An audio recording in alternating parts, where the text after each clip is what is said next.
Terima kasih Kang Dede. Mas Bimo, monggo. Terima kasih. Soal RPKPU ya Mas? PKPU nih. Ya, pemilihan ulang kepala daerah, wakil kepala daerah. Beberapa evaluasi. Fokusnya ke waktu, mau September apa Agustus, nah gitu. Monggo Mas. Terima kasih. Assalamualaikum warahmatullahi wabarakatuh. Salam sejahtera untuk kita semua. Om Swastiastu, Namo Buddhaya, salam kebajikan. Yang saya hormati kawan-kawan pimpinan dan kawan-kawan anggota Komisi 2 DPR RI, yang saya hormati mitra kerja Komisi 2 dari kawan-kawan Bawaslu, Ketua Bawaslu, dari DKPP, Pak Ketua, yang saya hormati dari kawan-kawan KPU dan juga dari Kementerian Dalam Negeri dan beserta seluruh tamu undangan yang hadir pada siang hari ini. Saya terlambat karena ditugaskan teman-teman dari narasumber di Universitas Diponegoro Semarang. Jadi saya memantau tadi di jalan lewat live streamingnya. Saya mengikuti betul bagaimana kesungguhan dan keseriusan kita untuk keberadaan kita di sini ini, apakah bisa bermanfaat untuk bareng-bareng membicarakan soal masa depan bangsa ini lewat hal yang saat ini kita baru sedang laksanakan, yaitu pilkada yang kita selenggarakan secara demokratis. Yang sebenarnya kita bisa berpikir berulang kali, kenapa sih kok ada pemilihan kepala daerah yang harus secara demokratis, kok nggak ditunjuk sama presiden atau ditunjuk sama menteri dalam negeri ya, atau ditunjuk sama DPRD provinsi dan DPRD kabupaten. Kenapa kok dilaksanakan secara langsung? Ini kan menjadi sesuatu pertanyaan yang sebenarnya dasar itu sudah ada. Saya mengapresiasi terhadap penyelenggara pemilu, baik pelaksana pemilu maupun pengawas pemilu ya, yang di beberapa tempat yang pilkada dilaksanakan dan berjalan dengan sukses dan baik. Betul-betul sebagai pelaksana yang memberikan ruang hajatan rakyat ini, menjadikan rakyat itu kompeten, rakyat itu betul-betul menitipkan tentang masa depannya, haknya dan kewajibannya ya. Akhirnya dia bisa memilih kepala daerah yang benar-benar bisa dititipi amanah. Kompetennya rakyat inilah sebenarnya juga tugas kita. Kalau rakyat semakin kompeten, rakyat yang semakin tahu hak dan kewajibannya yang dia lakukan untuk setiap momen pemilu, berarti pemilu ini semakin berkualitas. Akibat dari penyelenggara, pelaksananya, partai politiknya, kemudian aparatnya. Itu saya menyampaikan apresiasi terhadap para penyelenggara. Dan tentunya kita perlu evaluasi di beberapa tempat yang pilkadanya justru cenderung terjadi anomali-anomali. Dan anomali ini bukan tertutup, semua membicarakan. Terjadi banyak anomali-anomali yang mungkin juga penyelenggaranya, baik pelaksana dan pengawasnya, itu nggak berdaya mengatasi anomali ini, dan juga aparat-aparat yang ada. Ini perlu kita evaluasi. Ini jangan menjadi satu tradisi yang kemudian mencederai kehendak, keinginan kita untuk menjadikan pemilu ini menjadi lebih berkualitas, karena faktor-faktor berbagai hal untuk pemilu itu berkualitas. Saya, teman-teman di sini dari partai politik sadar kok bahwa pemilu yang demokratis itu pilar utamanya adalah partai politik yang berkualitas. Tanpa ada partai politik yang berkualitas, pasti tidak akan terselenggara pemilu itu terjadi secara demokratis. Maka walaupun kita partisan, kita tahu kok bagaimana bicara dengan kawan-kawan KPU yang kemudian banyak teman juga, Bawaslu, ya, dengan aparat. Ya. Ada aparat yang terlibat secara aktif mendukung paslon, baik itu dari kepolisian, baik itu dari aparat ASN sampai ke lurah, bahkan TNI ada. Tapi aparat yang tadi melaksanakan pemilu ini benar-benar berkualitas banyak. Saya tidak bisa ngebiak ya seluruh aparat kepolisian tidak netral, tidak bisa. Jakarta jalan bagus, saya tidak melihat polisi bertindak tidak netral gitu. Namun di beberapa daerah juga ada. Nah, maka sektoral kita evaluasi mana-mana sih pilkada yang cenderung anomali-anomali itu, kita buka yang seperti apa. Nggak usah salah benar, sharing aja ya kan, supaya nanti kita bisa benahi, kalau perlu dipanjakan supaya kita bisa lebih jenis sebenarnya plus minusnya kayak apa sih pilkada langsung itu. Misalnya soal C6, apa masih perlu sih C6 ini? Apa kita masih perlu ada surat pemberitahuan, misalnya kalau sudah ada KTP elektronik, di situ sudah ada daftar pemilih tetap, tinggal nyocoknya aja loh. Wong akhirnya surat undangannya juga dibuka ke DPT. Ya. Gaduh antara yang terima C6 dan yang tidak C6. Ujung-ujungnya udahlah, yang penting bahwa KTP bisa nyoblos ya. Atau wah, ada yang karena posisinya kalah karena C6-nya tidak terbagi, namanya di bawah petugas TPS juga tidak sama dengan kualitasnya. Yang tidak bawa C6 nanti jam 1 ada. Nah ini kita perlu ada keputusan ini di meja ini, C6 apakah masih akan ada untuk pemilu-pemilu ke depan misalnya. Terus apa gunanya single identity? Wong wis ono udah ada KTP elektronik. Kemudian partisipasi cenderung turun daripada pileg dan pilpres. Ayo kita kaji. Partisipasi mungkin sama, mobilisasinya beda. Ya, zaman pileg itu yang memobilisasi tidak hanya partai politik. Aryo Bimo memobilisasi, Pan-Pan mobilisasi. Ya. Mungkin ini justru partisipasi yang lebih real misalnya.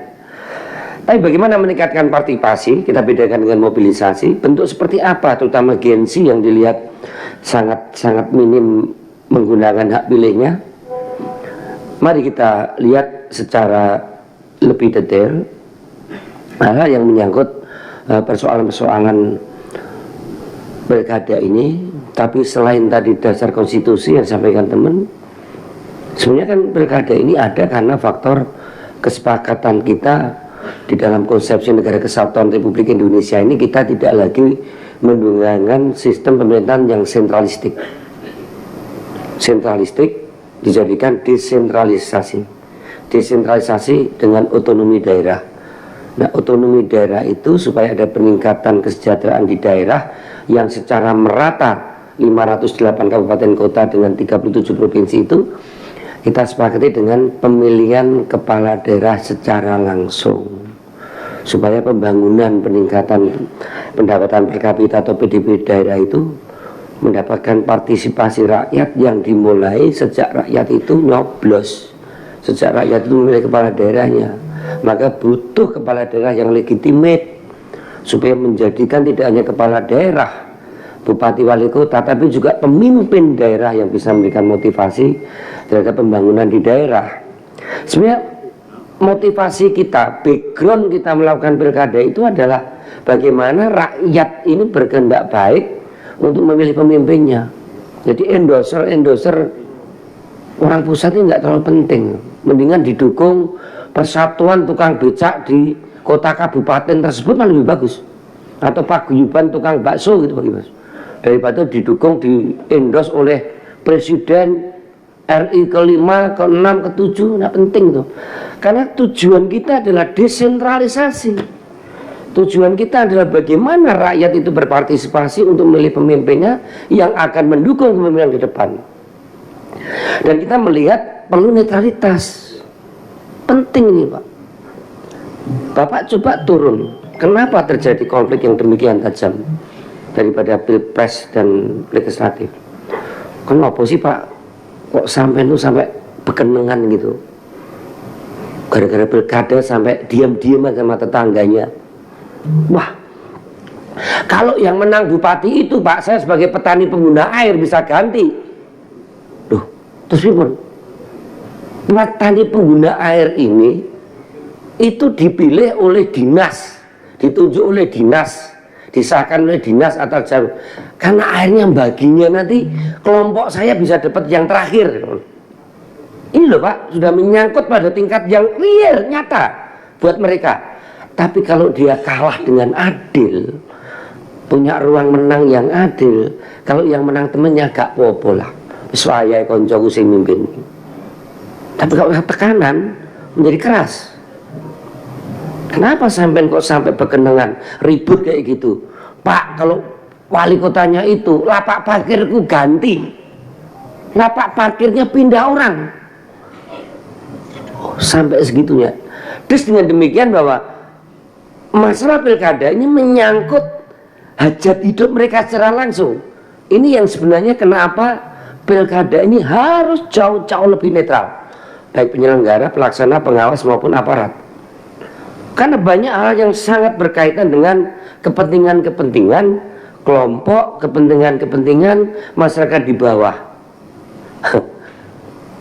Coba dicek yang jaga tempat WC, toilet di pasar umum itu kalau ganti kepala dinas, yang namanya kepala pasarnya itu ganti, nanti yang jaga tukang WC toiletnya itu ganti. Itu loh.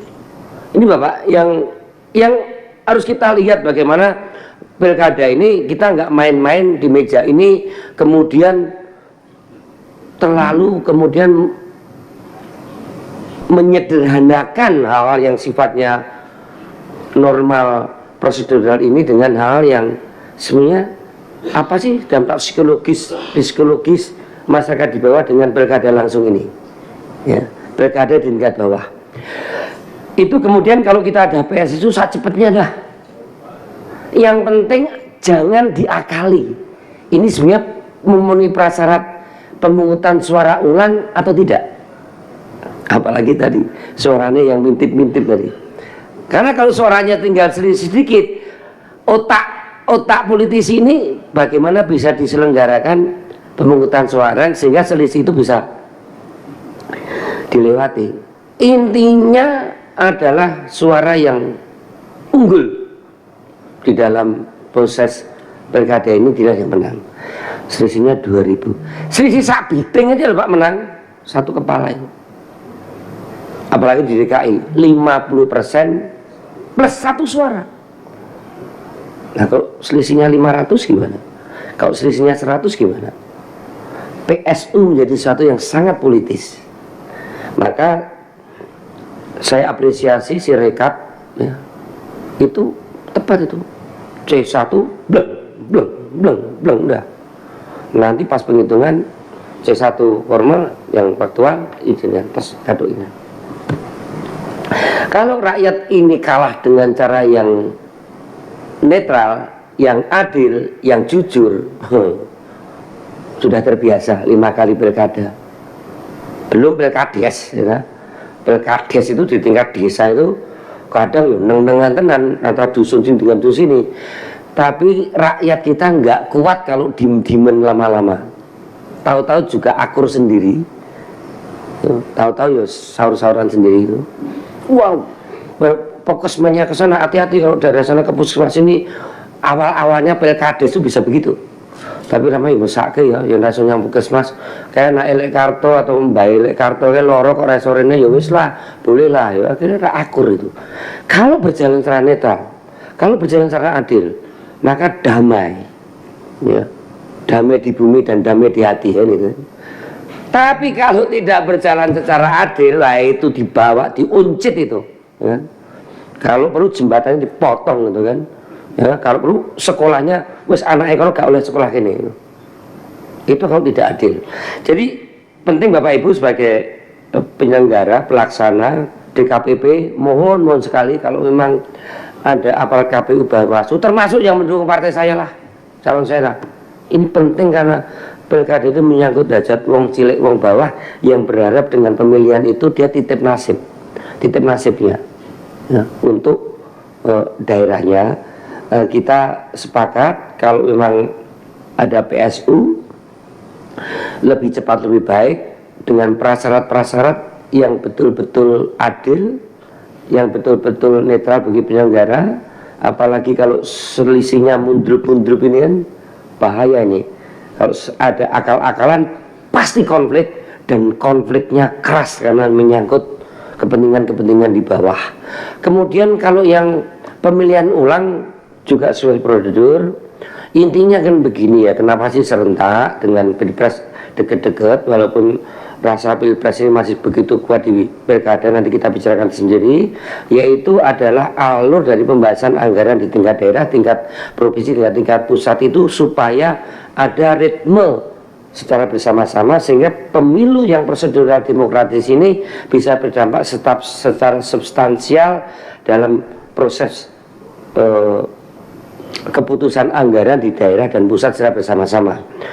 Tetapi kalau toh nanti kita evaluasi serentaknya seperti apa yang perlu kita perbaiki, tentu plus minusnya akan kita lihat, termasuk usulan ke DPRD untuk pilkada di provinsi dan sebagainya. Nanti kita lihat sebenarnya untuk rakyat yang paling nyes, yang paling enak itu yang seperti apa. Itu yang bisa kami sampaikan.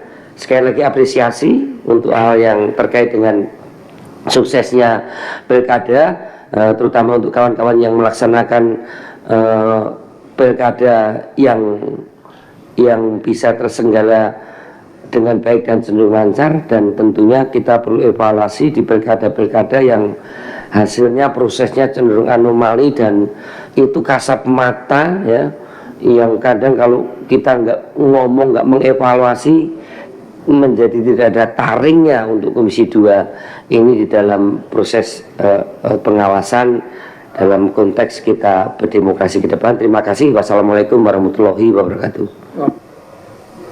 Makasih Mas Bimo. Udah cukup ya Bapak Ibu.